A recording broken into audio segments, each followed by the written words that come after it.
Hello and welcome to Rajya Sabha TV. You're watching Discussion Today with me, Tina Jha. On the show today, we are going to talk about green buildings. Well, Vice President M. Venkaiah Naidu has called for the launch of a mass media campaign on the advantages of building green houses, saying green buildings movement should become a people's movement. Virtually inaugurating the 12th Green Rating for Integrated Habitat Assessment Summit on Tuesday, the Vice President said that India has the potential to lead the global green building movement and emphasized the need to promote green building concept by both the private sector and the government. In fact, he also appealed to the finance commissions and local bodies to encourage green buildings through various measures, including tax incentives, and also urged upon the states to create online portals to provide single window clearance to the green buildings. According to the World Green Building Council data, buildings and construction account for 39% of energy-related CO2 emissions in the world.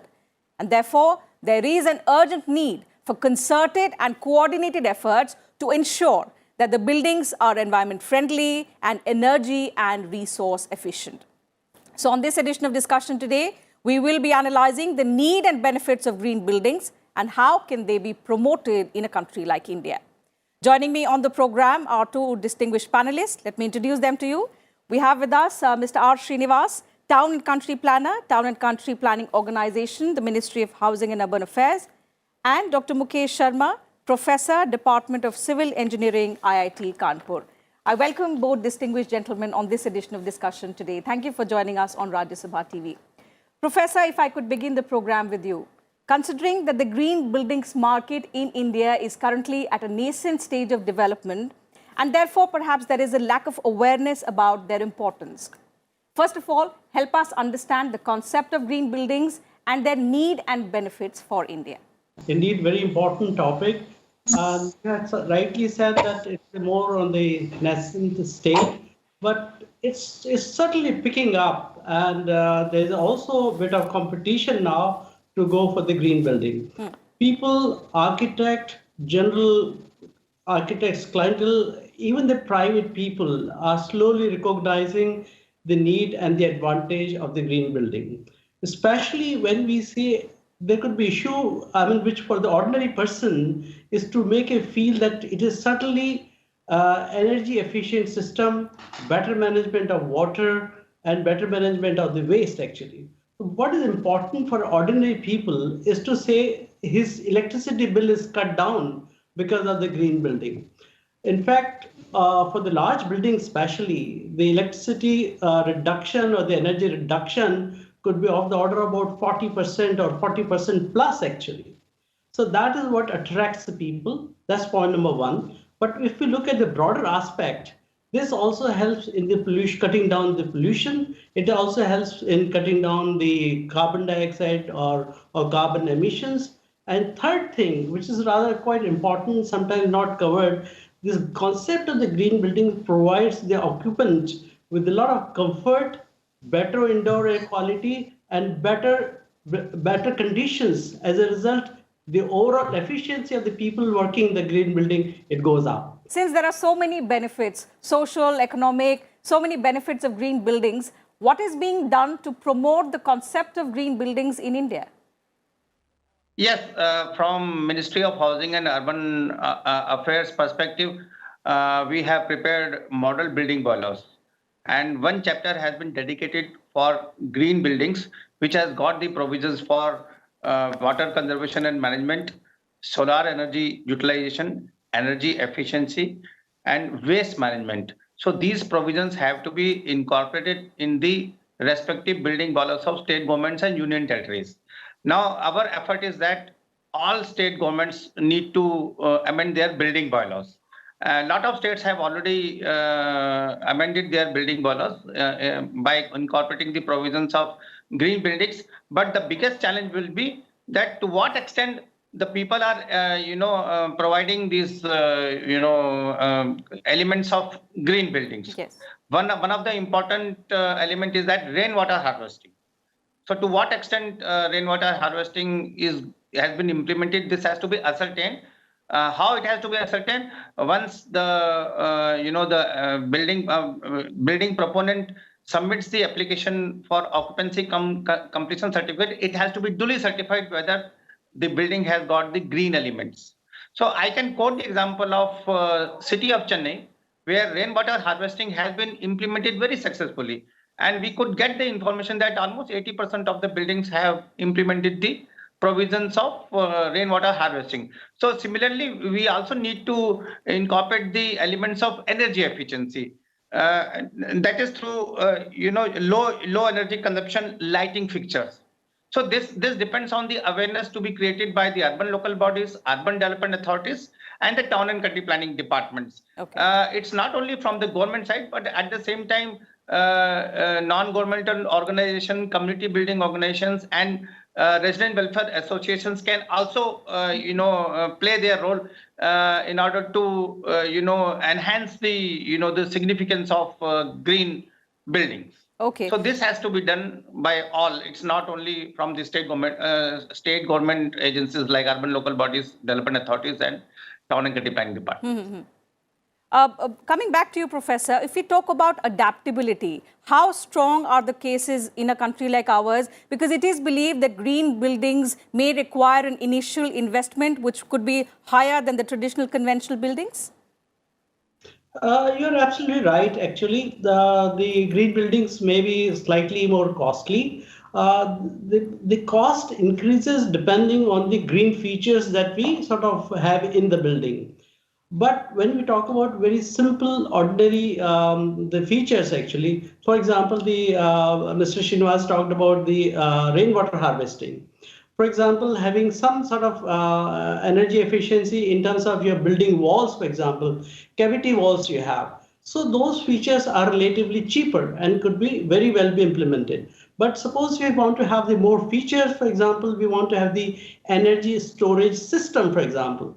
So I'll just give you, because the technology has grown so much that not only the energy, what you produce, that could be saved, but it can also be stored to be used later on, actually. So the new concept which has come especially for the green building is that, for example, in the nighttime, you have your air conditioner on, but there's no occupant. So there's no user of that cold air that blows this thing. So that particular time, the chilled air is brought into the tank, for example, where the glycol is there, and glycol has many granules and balls. So those would freeze and they'll store the energy, actually, because we need the cold energy. And once the occupancy is full, this energy can flow back. So these features will be, of course, expensive, but thing that we have to remember is that there's a very very small payback period for the whole thing, actually. So that people have to be set and trained and to be informed that, look, you're investing now, but within maybe 2 years, 3 years, depending on the features you have, it'll pay you back. And that's what is the important message that has to go, actually. Initially, and this is there, then the adaptation will be very easy, and people will, in fact, will be forthcoming and they'll come forward for this. Yeah, so initially it may require a greater investment, but in the longer run, the returns will be much better. Mr. Srinivas, when we talk about this very challenge that, comparatively higher investment at the initial stage in terms of design and in terms of other features that have been rightly pointed out by Professor, how can people be made aware of their longer-term benefits? How can the government ensure that with proper cooperation from people, because in a country like India, to convince people to invest in a house, say, a greater amount initially, that something they can very easily get for a lesser amount can be difficult. So what awareness campaigns are being organized, or what is being done to promote that among people? I think there are two steps which have to be taken into consideration. First is that you need to incentivize. Until unless you incentivize the building proponents that they are going to incorporate the green elements, it will not be possible. For example, some of the cities in Madhya Pradesh and Gujarat, they have offered rebate in property tax if you go for rainwater harvesting. Similarly, there is an incentive in Delhi also when there are financial incentives for the group housing, especially the multi-story housing complexes. If they adopt rainwater harvesting, I think 50,000 rupees rebate is given. Secondly, massive audio video awareness campaign has to be launched. For example, National Disaster Management Agency, they have launched so many awareness campaigns against for the structural safety against the earthquakes. Similarly, urban local bodies, urban development authorities have to launch massive audio-visual campaign regarding the benefits of the green buildings. Professor Sharma, if you could continue with the very point that Mr. Srinivas was making, in terms of adaptability, what kind of awareness campaigns are required to ensure that people are convinced about the concept of green buildings and it's easier for people to adapt to it? Yes, the two aspects. One is, of course, the audiovisual or some sort of campaign that is necessary. But at the same time, it is the ordinary people go to an architect actually basically for the design. You see, sometimes people are ready to spend money, but they have to be convinced for that matter actually. Indeed, yeah. So convincing has to be has to come from an expert actually. Not you can't just be for hearsay that you agree. Oh well, I'll do that. But suppose an architect who's an expert on this thing. Suppose he tells about this thing. So the people will be forthcoming. People will come forward. The another important aspect which I think I should tell the viewers is that, well, the features in the green buildings are, of course, they are there and they are there for quite some time actually, as long as the building is there. But there are also green features which are employed while the construction phase actually. Many people tend to ignore those particular features. So it's not only the building after it is sort of standing and it's operationalized, but during the construction phase also there are many the features which has to be there. For example, you want to protect your own local environment at that time. You want to protect certain trees, you don't want to cut the trees because that's a big challenge sometimes. So you have to design the building in such a way that, like you don't cut the building, rather the building is fitted amongst the trees actually, like these are the features which are like coming forward. So I think the training part, which audiovisual, good documentation on that, or maybe it's some sort of a special, for this, especially for civil engineer architects, a special feature or a course on that particular thing. So that would be helpful. So people have to be convinced about the advantages, the sort of electricity bill that will go down, and the architect has to basically play a major role. Definitely. Mr. Srinivas, if we have to make the green building movement into a public movement, we have to get all stakeholders on board. Different kinds of sectors will have to be, given incentives, you pointed out, and several other initiatives, several other efforts have to be taken. For example, the private sector has to be roped in. Some kind of cooperation needs to be from the banking sector as well, because when people come and apply for loans for housing, the banking sector perhaps has to, come up with green solutions. So what are the kind of initiatives in this regard which the government is initiating? In fact, Ministry of Housing and Urban Affairs have already been sensitizing all the urban local bodies and urban development authorities for incorporating the elements of green buildings. So, but at the same time, you have to sensitize the private sector. Say, for example, if they go for wastewater treatment, so how effectively it can be implemented, the private sector has to take the initiative.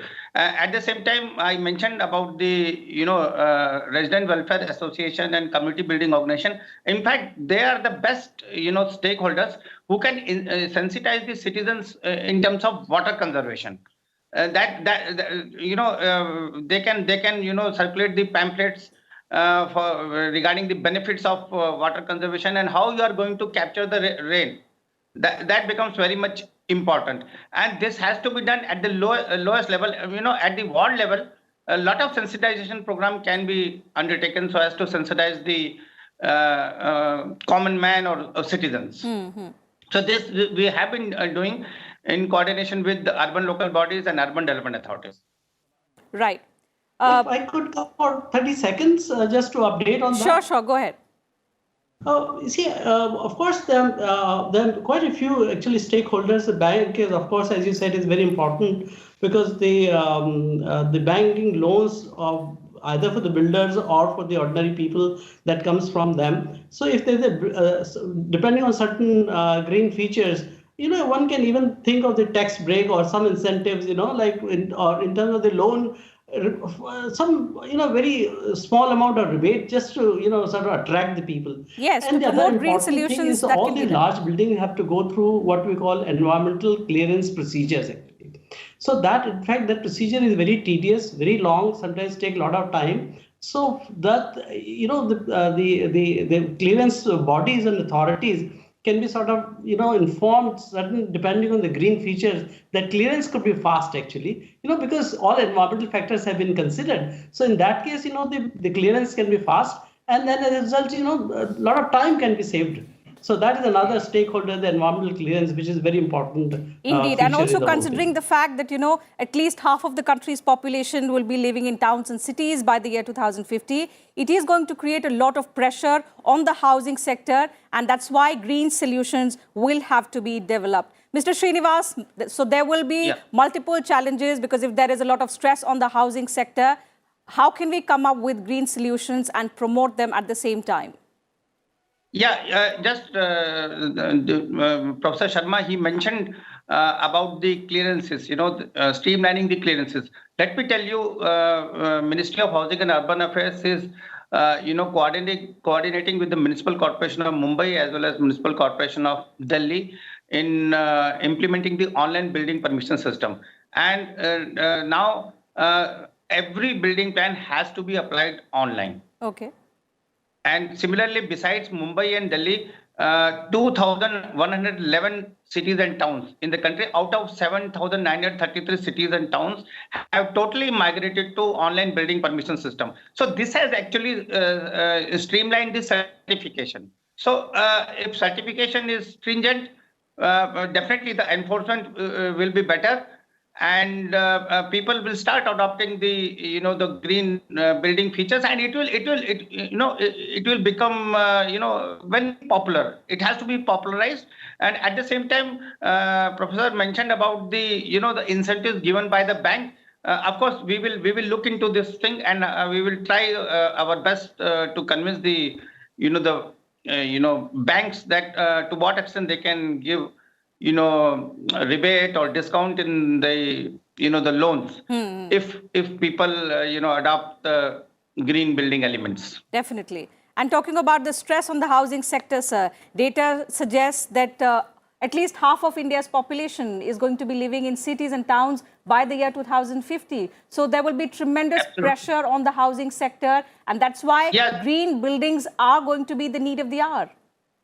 Yeah, absolutely. But the biggest challenge will be how we are going to ensure the planned development. If you have a planned development, then only you will be able to incorporate the green elements. If half of the city, experiences organic growth or unplanned development, it will be really difficult to ensure elements of green building. So the challenges are huge.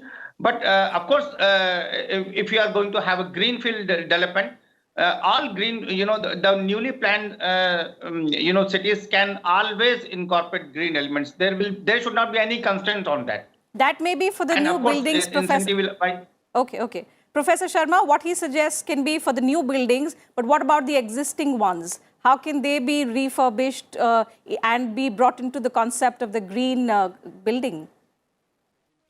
See, the existing buildings can also put in certain features. Especially, for example, the rainwater harvesting and especially the waste management which comes out.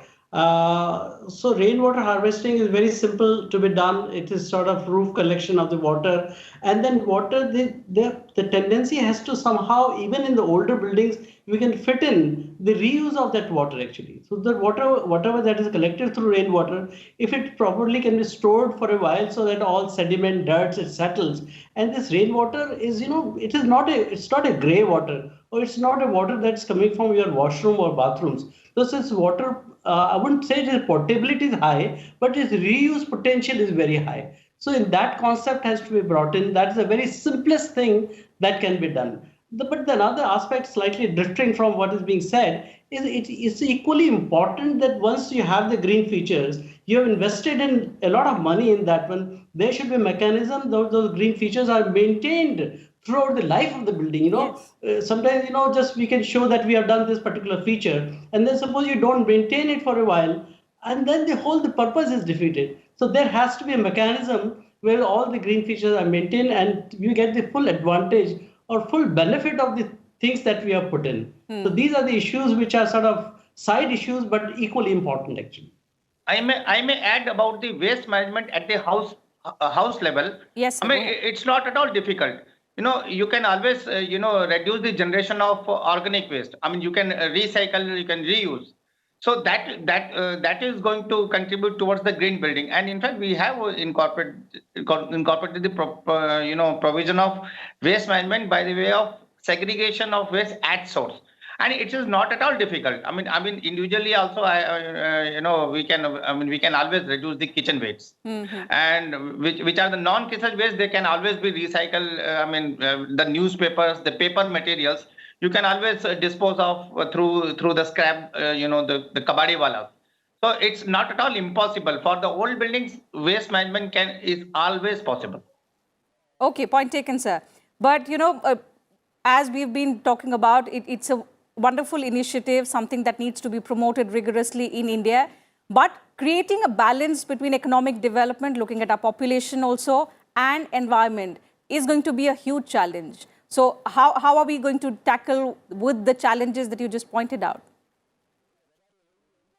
Yes, I mean, challenges are huge, but as a citizen, we should not keep on telling that it's a responsibility of urban local bodies or urban development authorities. It also depends on the individual that how you are going to ensure all these green elements. That becomes very much important. And of course, I have already mentioned that massive audio video publicity, incentivization of when you go for green building elements, and at the same time sensitizing the architects. I mean, of course, they are going to make all the design for incorporating the green elements. Okay. But we are very optimistic. I mean, with continuous and sustained coordination with urban local bodies and urban development authorities, we definitely by 2030, I think we can expect at least 30% of the buildings can have the green elements. Okay, let me take it is one. not possible that all buildings will have, but slowly and steadily, we can really go for incorporating the green elements. Sure. So let me take one concluding remark from Professor Sharma as well. Obviously huge challenges there, but it's also full of opportunities, considering it's a very, at a nascent stage, and we should be optimistic about it, as Mr. Srinivas has been pointing out. So if the Vice President says that India has the potential to lead the global green building movement, and that we need to promote this concept in India, how can we fully realize the potential, keeping in mind all the challenges as well? See, we can certainly, the potential is huge actually. So there are certain concepts of the green building. For example, I'll just give the example that the green building suggests that when the building material is there, or most of the requirement has to be locally created actually, or locally should be available. Whatever is a locally available material is there, that must be used in the building. So that way, I mean, that challenge and that issue can be addressed, and it is make the things simplified. In my opinion, it should, in fact, we should have some mechanism to formalize the building features and the green features into the building codes or in the system that we follow, or as a result, then people will come forward, they know, and hold the cost aspect as well as these features must be internalized in the building design itself actually, rather than doing the retrofittings and all, especially for the new buildings. So we must formalize the whole process. So actually we do not go below certain standards in our green features, no matter what building that we are making. Definitely. So formalization is very important in my opinion. So huge potential there, of course, ridden with challenges, but we are optimistic about it, as pointed out by Mr. Srinivas. And of course, there is need to promote green solutions if we have to balance between economic development and, of course, environmental protection as well. So with that, I'll have to call it a wrap on this edition of Discussion Today. Thank you to both my guests for joining us on the program and sharing your perspective with us and our viewers on this very, very pertinent subject. Pleasure having you on the program, sirs. So with that, I'll have to wind up this edition of Discussion Today. We'll be back same time tomorrow now with another topic and a different set of panelists as well. Just in case you missed the television broadcast of our program, you can also watch it on YouTube and you can send us your feedback and suggestions as well. Thank you very much for your time.